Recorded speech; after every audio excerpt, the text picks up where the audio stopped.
let's transform Transformer series OP01 na si Optimus Prime na from Transformer Rise of the Beast na Studio Series 102. The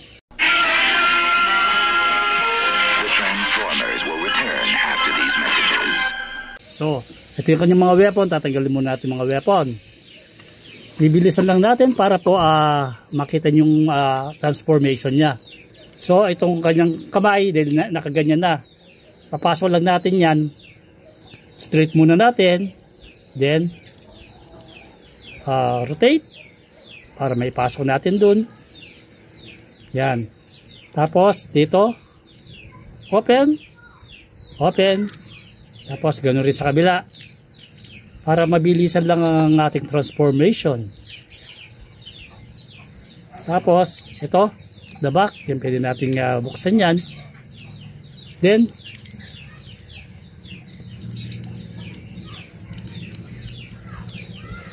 pagka nailabas mo na ganyan, so, pwede rotate mo to. Open, chest, rotate natin, rotate. Then,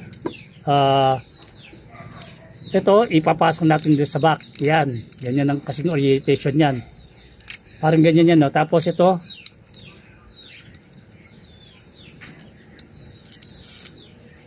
yan. Ganyan na magiging orientation yan. Ganyan. So, ganyan rin sa kabila. Twist natin ng ganyan. Twist. Nakita nyo yan. Sabay. Ganyan muna ang posisyon niya. Das ito. I-twist natin yan, yung ganyan, tapos ganyan, yan ang preparasyon yan, para pagka ipinasok na natin yung kanyang side panel. So, open natin dito sa harap, kasi ang magyayari ay iikot to, yan, kaya kailangan ito, ang ulo niya ay kailangan natin idiretso. Kaya ngayon sinasabi ko kung doon sa review nito ng inopen na possible ba yung ulo ni Studio Series 38 na mapalitan, kasi kung nakikita nyo minsan yung iba naliliitan siya dun sa size ng ulo niya. Possible po, kaya lang ang mangyayari ay itong antena nun medyo babawasan natin. Ito yung pinaka niya sa ears niya, babawasan natin yung mismong sa Studio 38 para pumasok, kasi magko-collapse din sa loob yan kailangan sakto yan yung nakita mo, ayun medyo mahaba ng konti yung yung ulo nun, kaya kailangan talagang tabasin. Sabay din pagka ni-collapse na, pwede mo nang i-close yan. So nagawa na natin yung front, then yung side na lang. Ang side nya ay napakadali lang, kasi ganyan lang orientation yan. So ngayon i-align natin.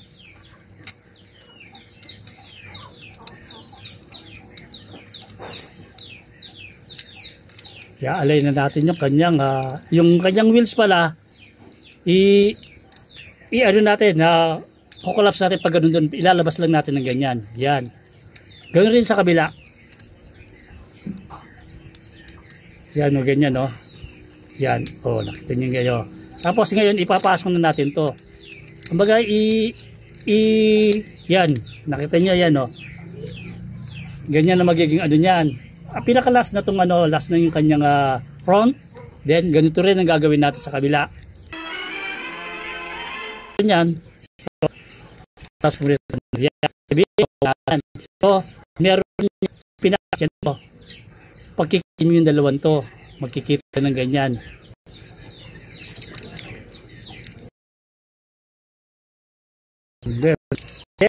At itong sa front, mo lang yan, nakita mo yan. Yan, tingnan mo na buong at saka yung nakita mo yung Autobot signal. Tayo lang po nagganyan kasi wala talaga kasamang ganyan yan.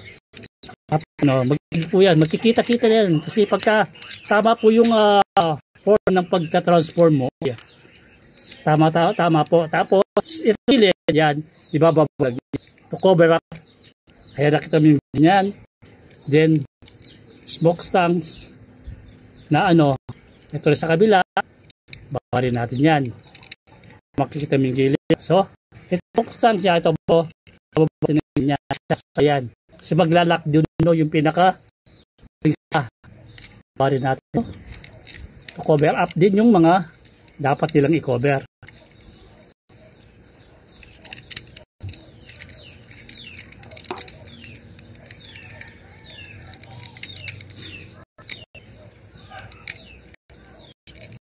So, dito naman tayo sa pit. Ang naman ay magdangan. Dito. Dito yan dito eh. Tapos sa kabila, dito, open natin ng no? May tab yan dito, nakatab dito. Tapos itong sa paa niya ay titwist natin pag yan. Ganun rin sa kabila. Ito, titwist natin, twist. Then kasi yan, no, nakita mo yung peg. Yung dalawang peg diyan magkikita yan. Pero bago natin pagkitain yan,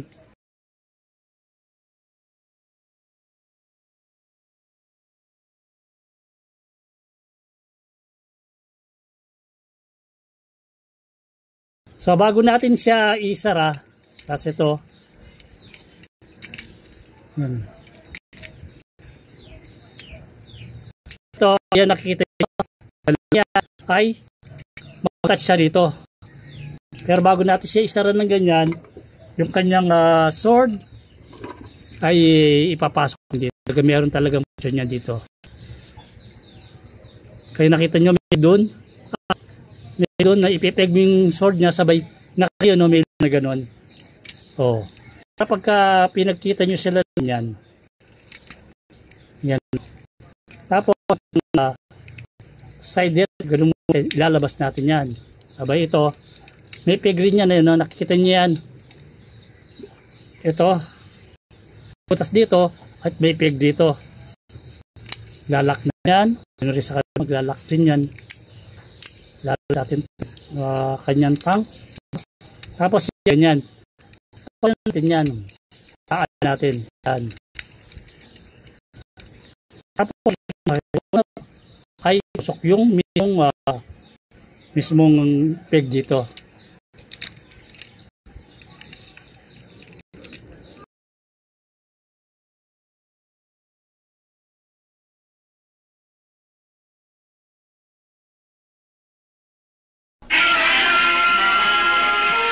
Transformers will return after these messages.